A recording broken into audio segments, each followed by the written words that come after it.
ಓಂ ದೇಶ ನಮದೆಂಬದನು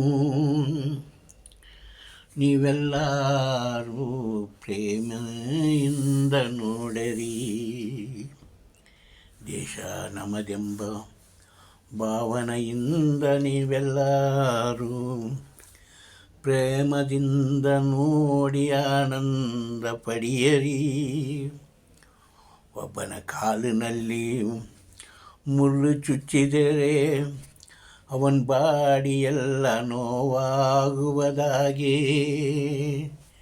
ದೇಶಕ್ಕೆ ಏನಾದರೂ ಒಂದು ಚೂರು ಏರುಪೇರಾದರೆ ದೇಶದಲ್ಲಿರುವ ಸರ್ವ ಜನರಿಗೂ ನೋವಾಗಬಹುದು ಎಂಬುದನ್ನು ನೀವು ಎಂದೆಂದು ಮರೆಯಬೇಡಿರಿ. ರಾಜಾದಿರಾಜರೆಲ್ಲ ಅಂದು ನೊಂದು ಏನಾದರೂ ಎಂದು ತಿಳಿದು ಅದರಿಂದನೇ ಅವರು ಕೋಟೆಗಳು ದೇವಾಲಯಗಳು ಕಟ್ಟಿ ಜನರು ಸುಖ ಪಡೀಲಿ ಎಂದು ಬಿಟ್ಟೋಗಿರದನ್ನು ನೀವು ಯಾರು ಮರೆಯಬೇಡಿ.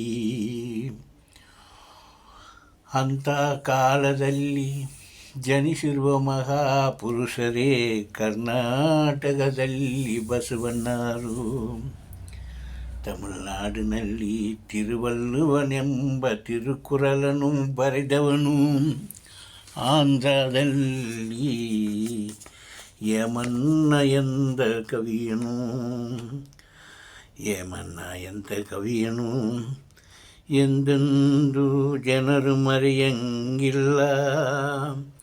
ಅದೇ ಥರವಾಗಲಿ ಒಂದೊಂದು ಕೇರಳದಲ್ಲಿ ಆದಿಶಂಕರಾಚಾರ್ಯರು, ಮಧ್ವಾಚಾರ್ಯರು, ಬುದ್ಧ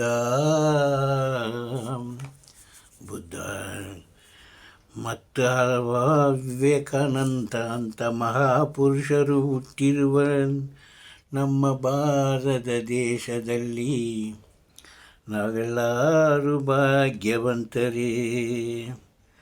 ನಾವೆಲ್ಲರೂ ಭಾಗ್ಯವಂತರೇ.